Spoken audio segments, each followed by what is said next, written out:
जी,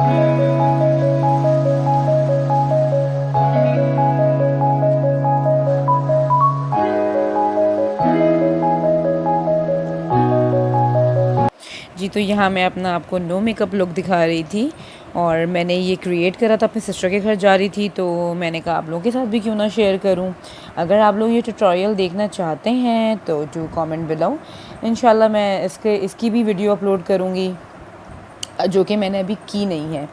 तो खैर, और ये मैंने लॉरियल की बीबी क्रीम यूज़ की थी। मुझे हैवी क्रीम्स बिल्कुल भी नहीं पसंद है और ये लोकल लॉरियल की क्रीम है और बेइंतहा ज़बरदस्त है। आप इसका रिज़ल्ट देख सकते हैं।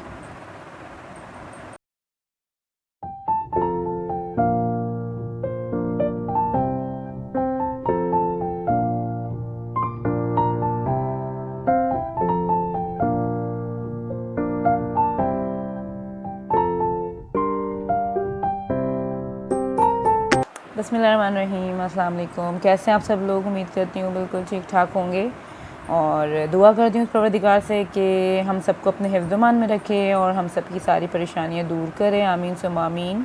और आप लोग बताइए क्या चल रहा है, कैसी गुज़र रही है आप लोग सब की? हम भी अल्हम्दुलिल्लाह बिल्कुल ठीक हैं।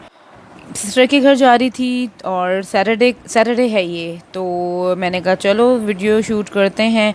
और वैसे ये मेरी सारी छोटी छोटी सी क्लिप्स आपको मिलेंगी आगे, जो कि मेरी लास्ट वीक जो मसरूफियात रही हैं ये उनकी क्लिप्स है। ये यानी मैं जो पूरे डेली रूटीन की जो शेयर करती हूँ वो नहीं है, ये पूरे वीक की है। खैर, यहाँ मैं कल एक वीडियो देख रही थी रात में फ़ेसबुक पे। आजकल कल से बड़ा वायरल हो रही है वो वीडियो और लोग इतना बुरा भला कह रहे हैं। और वाकई में कल जब रात में मैंने वो वीडियो देखी, वैसे ही रात में मेरी पूरी रात भर तबीयत ख़राब रही है। वो देखने के बाद तो और ही दिल मेरा ख़राब हो गया। यानी कि लोग कमेंट्स भी कर रहे हैं उल्टे सीधे से मुराद उसको बुरा भला कह रहे हैं, उसने हरकत ही ऐसी करी है। मेरा भी दिल कर रहा था मैं कुछ लिखूं, लेकिन मेरी हिम्मत ही नहीं हुई। मैं सिर्फ सोच रही थी कि उस बंदे का अंजाम होगा क्या, मतलब उसका कितना इबरतनाक अंजाम होने वाला है, जिसने अपनी माँ को किस तरीके से मारा है। और मुझे तो समझ में नहीं आता कि सामने से जो वीडियो बना रहा है, मतलब उसने वीडियो बना ली, उसने कुछ भी नहीं करा। एक माँ को उसके सामने किस बेदर्दी से मारा जा रहा है और वो आराम से वीडियो बना रहे हैं, जिन्होंने भी बनाई है और अपलोड कर दी। मतलब क्या मतलब है, क्या मकसद है इस चीज़ का? तुम अगर कुछ कर सकते हो तो तुम ही कुछ कर सकते थे ना। जो वीडियो तुम बना रहे हो या बना रही हैं, जो भी XYZ, तो तुम दुनिया को दिखा रहे हो। तो क्या अब अल्लाह ही जाने इसके ऊपर कौन एक्शन लेता है। यहाँ तो कुछ होता भी नहीं है ना, यहाँ पर तो बस वीडियो वायरल हो जाती है, लोग कमेंट्स के ज़रिए अपने जो है वो जो दिल का हाल अहवाल है वो सब बोल देते हैं, लेकिन होता कुछ नहीं है, करता कोई कुछ भी नहीं है। कितनी ऐसी क्लिप्स आती हैं, माँ को कोई मार रहा है, कोई अपनी बीवी को रोड पे मार रहा है, कोई अपने बच्चे को। अभी लास्ट भी मैंने वीडियो देखी थी, एयरपोर्ट की थी, जिस तरीके से उसने स्ट्रोलर से अपने बेटे को हिट करा है। मतलब लोग वीडियोज़ बना के अपलोड कर देते हैं, करता कोई कुछ भी नहीं है। उसके बाद सारे फेसबुक पे आ जाते हैं कि उसको ये कर देना चाहिए, तो उसको वो कर देना चाहिए, तो उसको ऐसा करना चाहिए, तो उसको वैसा। तो भाई जो वीडियो बना रहा है वो तो कुछ कर ले। हिम्मत कैसे, मतलब मुझसे देखी नहीं जा रही थी वीडियो और मैंने, यकीन करिए, मैंने वो पूरी वीडियो नहीं देखी है। एक पैसे के लिए तुम अपनी माँ को मार रहे हो, एक पैसे के लिए। यानी कि तुम्हें नहीं पता कि तुम्हारी सुबह आँख खुलेगी भी कि नहीं खुलेगी, कि क्या तुम ज़िंदगी भर कर आए हो, जो ज़िंदगी भर तुम्हें ज़िंदा ही रहना है, मरना नहीं है। इसी पैसे के पीछे भागते रहोगे, कब तक भागोगे? खैर, मकाफ़ात अमल अल्लाह ताला भी इसी दुनिया में दिखाता है। वो वक्त चला गया कि पहले लोग बोलते थे कि आपको मरने के बाद इसका अंजाम अल्लाह ताला दिखाएगा। अल्लाह ताला अब दुनिया में ही दिखा देता है। और अपनी आँखों से देखे हैं मैंने ऐसे लोगों का, मतलब जिन्होंने बुरा करा है, जब तक अब वो उनके साथ बुरा हो नहीं जाता, वो सुकून से मरते नहीं हैं। मैं तो बोलूँगी कि अल्लाह ताला ऐसे लोगों को नेक हिदायत दे। दुआ तो यही कर सकता है इंसान कि जिसके अंदर खौफ खुदा नहीं है। सब कुछ ख़त्म हो चुका है, मतलब पैसे के लिए, बीवी के लिए सब कुछ छोड़ दिया। क्या तुम्हारी औलाद नहीं है? कि तुम क्या समझ रहे हो तुम ऐसे ही ज़िंदगी गुजारते चले जाओगे? तुम भी बुढ़ापे, तो इससे भयानक बुढ़ापा होने वाला है ऐसे लोगों का। एक तरफ ऐसे लोग हैं कि जिनके माँ बाप हैं, जिनको कदर नहीं है, उनके साथ वो इतना बुरा सलूक कर रहे हैं। और एक तरफ ऐसे लोग हैं जिनके माँ बाप नहीं हैं, उनसे जाके पूछो जिनके माँ बाप नहीं हैं। मेरे हस्बैंड हैं जिनके वालिद साहब की अभी कुछ 4 साल पहले डेथ हुई है और वालदा की तो उनके बचपन में ही डेथ हो गई थी। वो क्या महसूस करते हैं वो वही जानते हैं, या मैं समझती हूँ, और वो लोग समझते हैं जिनके माँ बाप नहीं हैं। यानी तुम्हारे पास तुम्हारे माँ बाप हैं और तुम्हें कदर नहीं है। और मतलब मेरे हस्बैंड बहुत छोटे थे तो उनकी अम्मी की डेथ हो गई थी, और उसके बाद से उन्होंने जिस तरह से टाइम गुजारा है, क्योंकि माँ बाप से बढ़कर तो कोई रिश्ता ही नहीं है। ठीक है, भाई बहन होते हैं आपके एक हद तक, उसके बाद सबकी शादी, सबकी फैमिली, सब अपनी अपनी ज़िंदगी में मसरूफ़ हो जाते हैं, लेकिन माँ बाप का एक वाहिद वो रिश्ता है जो अपनी औलाद को हमेशा तरक्की करते हुए देखते हैं, हमेशा खुश देखना चाहते हैं। बाकी तो आपको पता है यहाँ पर कोई अपने से ऊपर किसी को देखना ही नहीं चाहता है। आजकल का जो दौर है उसमें चाहे बहन हो भाई हो, अल्हम्दुलिल्लाह इनके बहनें भाई बहुत अच्छे हैं। मैं एक जनरली बात कर रही हूँ कि आजकल के जो हालात हैं उसमें हर कोई जो है वो आपसे जेलस होता है, मतलब सब कोई एक दूसरे से आगे निकलना चाहता है, कोई किसी की खुशी नहीं देखता, ना कोई किसी को पूछता है आप मरो जियो, आप बीमार रहो, कोई नहीं पूछता। आजकल का ऐसा नफ्सा नफसी का दौर आ गया है। एक माँ बाप का वाहिद ऐसा अनमोल रिश्ता है जो अपनी औलाद का सिर्फ भला चाहती है, जो अपनी औलाद से बेइंतहा मोहब्बत करती है। लेकिन पता नहीं कुछ लोग ऐसे हैं दुनिया में जिनको कदर नहीं है, जिनकी नज़र में सिर्फ पैसा ही सब कुछ है। और क्या है, पैसा तो ख़त्म हो जाना है। एक माँ बाप है ना, जिनकी दुआ से आप कामयाब हैं, जिनकी दुआ से आप तरक्की करते हैं, जिनकी दुआ से आप फलते फूलते हैं। बस माँ और बाप ऐसे रिश्ते हैं कि इनके लिए जितना भी बोल ले इंसान कम है। बस अल्लाह ताला ऐसे लोगों को नेक नेक नेक हिदायत दे, यही दुआ करूँगी मैं, क्योंकि और कुछ नहीं बोल सकते भाई। बस यही बोलूँगी कि जिनके माँ बाप नहीं हैं, खुदारा उनका सोचें कि उनके ऊपर क्या गुज़रती है, और अपने माँ बाप का ख़्याल रखें, बहुत ख़्याल रखें। अगर ये दुनिया से चले गए ना, बस फिर कुछ नहीं है दुनिया में, कुछ भी नहीं है, माँ बाप के अलावा कुछ नहीं है। मेरी अम्मी हैं अल्हम्दुलिल्लाह, अल्लाह ताला उनकी उम्र दराज करे। मेरे पापा की भी 10 साल हो रहे हैं, मेरे पापा की भी डेथ हो गई। खैर ये टॉपिक बहुत ही लंबा चला जाएगा, क्योंकि माँ बाप के ऊपर तो मेरे ख़्याल में बातें जो हैं वो ख़त्म नहीं हो सकती थी।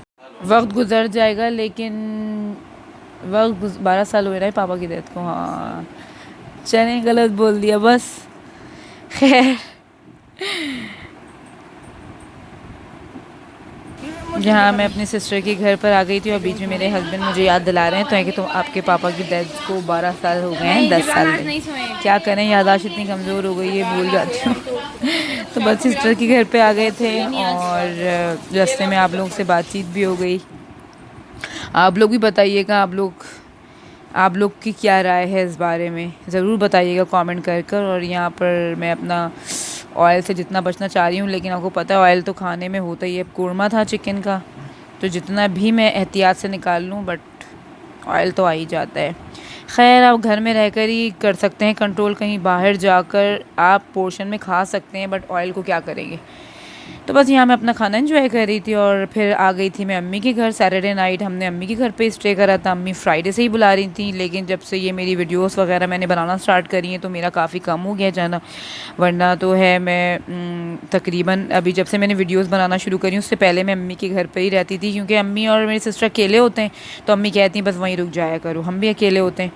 और ये संडे का क्लिप है जिस दिन मैं बंस रोड गई थी और दोपहर में मैंने फूड पांडा से ऑर्डर करा था। बस जिस दिन मेरे चीट डे होता है ना, उस दिन बस मेरा दिल करता है जो चीज़ें मेरा दिल करता है मैं वो मंगवाऊँ। तो खैर, और ये रात का क्लिप है। ये सिस्टर से मैंने फ़्राइड राइस बनवाया था और शेज़वान चिकन। वो मुझे कह रही थी कि तुम बनाओगी, क्योंकि अमूमन मैं ही बनाती हूँ, लेकिन मैंने कहा नहीं मुझे आपके हाथ का खाना है। तो बस मैंने उसी के हाथों का बनवाया और बहुत मज़े का बना था, बहुत अच्छा बना था। तो बस ये मैंने जो है खाया नहीं था, क्योंकि मैं जा रही थी अम्मी के साथ पुप्पी के घर, क्योंकि मेरी कज़न की बेटी हुई थी तो उसे देखने जाना था। और लॉकडाउन में जो है मेरे कज़न का बेटी हुई थी, उसको भी नहीं देख सके थे। तो बस वहाँ पर जाना है हमें। तो यहाँ मैं तैयार हो गई हूँ और गर्मी इतनी थी तो बस मैंने ये लाइट कलर ही निकाला था, लाइट कलर का ड्रेस। ये मेरा लास्ट ईद का है, जनरेशन से लिया था। पीछे हस्बैंड मेरे सो रहे तो बस और यहाँ हम आ गए थे अपनी पुप्पी के घर। और ये है माशाल्लाह से 3 मंथ की, ये मेरा जो कज़न है उसकी बेटी हुई थी, तो लॉकडाउन की वजह से हम देखने नहीं जा सके थे। तो अभी 3 महीने के बाद माशाल्लाह से बहुत बहुत प्यारी थी ये। और ये मैं फिर घर आ गई थी। घर आके हस्बैंड ने खाना खा लिया था और फिर हम अपने घर आ गए थे। मैंने ये नहीं खाया था क्योंकि पुप्पी ने ज़बरदस्ती खाने पे बिठा दिया था, तो उनके घर ही खाना खा लिया था हमने। तो ये मैंने फिर लेट नाइट खाया था। और यहाँ मैंने कहा यहाँ भी आज मैं तैयार हुई थी बड़े अरसे बाद, लॉकडाउन के बाद अब तैयार होना हो रहा था, तो बस मैंने कहा आप लोग के साथ शेयर भी कर लूँ। लाइनर वगैरह मैंने नहीं लगाया था। और ये भी लास्ट वीक का ही क्लिप है। मेरे रोज़े चल रहे थे, मंडे ट्यूसडे वेडनेसडे 3 रोज़े चले थे, तो एक अम्मी के घर पे गुजरा था मंडे का। ट्यूसडे को मैंने ये बना लिया था चाट। मेरा गर्मी इतनी है तो कुछ खाने का दिल नहीं करता, तो बस मैंने जस्ट चाट ही बना ली थी। और नमकीन बनाती हूँ मैं, लेकिन जो है वो हल्की सी मैंने इसमें इमली की जो वो होती है ना खट्टी मीठी इमली सॉस और ये सुकराल स्वीटनर हल्की सी ऐड करी थी, बिल्कुल हल्का सा मीठा मीठा सा था। तो बस यहाँ मैं अपना वो रेडी कर रही थी चाट। मैंने कहा चलो यही खा लें, क्योंकि वरना मैं अमूमन टाइम ऐसा हो गया मगरिब इतना लेट हो रही है तो मुझे होता है कि डिनर ही कर लूँ, लेकिन गर्मी इतनी ज़्यादा थी कि खाने का बिल्कुल दिल नहीं कर रहा था। और फिर हस्बैंड गुस्सा करते हैं कुछ खाती नहीं हूँ, तो इसलिए मैंने थोड़ी सी चाट थोड़ी सी बनाई थी अपने लिए। फिर मैंने कहा चलो हस्बैंड भी खा लेंगे, लेकिन इसमें से उन्होंने तो कुछ नहीं खाई थी, मैंने ही खाई थी चाट इसमें से, और बाकी मैंने रख दी थी। फिर वो मैंने लेट नाइट खाई थी। बन गई है। और सिर्फ एक चाट बनने में आप देखें, सिर्फ एक वीडियो रिकॉर्ड करने की वजह से, जैसे कि हमें वीडियो रिकॉर्ड करनी होती है, ये देखिए चाट। ये चाट तो माशाल्लाह से बहुत, मेरे ससुराल में सबको बहुत पसंद है ये चाट। तो वैसे तो मैं कुछ और खाने वाली थी, वो पराठा बंद गोभी का, लेकिन मेरा बिल्कुल भी दिल नहीं कर रहा था, तो मैंने बना दी ये चाट। और वीडियो अगर जब बनानी हो तो ये देखें ऐसा फैलावा हो जाता है, वरना मैं चीज़ों को उनकी जगह पे रखती जाती हूँ तो वो फैलावा नहीं होता। लेकिन जब आपको वीडियो बनानी होती है तो फिर आपको जो है वो ऐसा सारी चीज़ें ऐसे फैल जाती। और बस मैं रूम में आके बैठ गई थी, मुझे लगा अभी शायद टाइम है और अज़ानें जो हैं वो स्टार्ट हो गई थी। तो बस फिर मैंने अपना बना के तो रखा हुआ था, तो हस्बैंड लिया है ये 1000 cc है, जो मैं रोज़े में और उसके अलावा डेली भी मैं ज़रूर पीती हूँ। ये आप लोग भी पिया करिए, इम्यून सिस्टम स्ट्रॉन्ग करता है। और ये मैंने बस एक बाइट चखा था, ज़बरदस्ती मेरी जेठानी लेकर आई थी। राइस तो आपको पता है मैं पूरा वीक नहीं खाती, जस्ट संडे को। तो इसमें छोले भी थे, आलू भी थे, कीमा भी था, तो बहुत मज़े की थी। उन्होंने इतना इंसिस्ट किया तो मैंने एक बाइट लिया था। और ये नेक्स्ट डे का क्लिप था, और ये मेरा थर्ड एंड लास्ट रोज़ा था। तो मैंने इसी तरीके से अपनी प्लेट बना ली थी दिखाने के लिए। कार्ब्स भी हैं, वेजीज़, प्रोटीन, डेयरी और फ्रूट, सब चीज़ें एक साथ नहीं खाई थी, थोड़ा गैप करके खाया था। चलें जी, अब जल्दी जल्दी से आप लोग प्लीज़ मेरे चैनल को सब्सक्राइब कर लीजिए। इतनी मेहनत पे एक लाइक एक कमेंट तो बनता है ना भाई, इतने तो हकदार हैं ना हम। चलें जी, मिलूँगी अपने नेक्स्ट वीडियो में इसी उम्मीद के साथ कि आप लोग मेरे चैनल को सब्सक्राइब करेंगे, लाइक करेंगे और मेरी वीडियो को पसंद करेंगे और एंड तक भी ज़रूर देखेंगे। तो अपना बहुत बहुत बहुत सारा ख्याल रखिएगा, और अपने माँ बाप का तो बहुत ख्याल रखिएगा प्लीज़, क्योंकि जिनके माँ बाप नहीं हैं बस वही जानते हैं उसका दुख।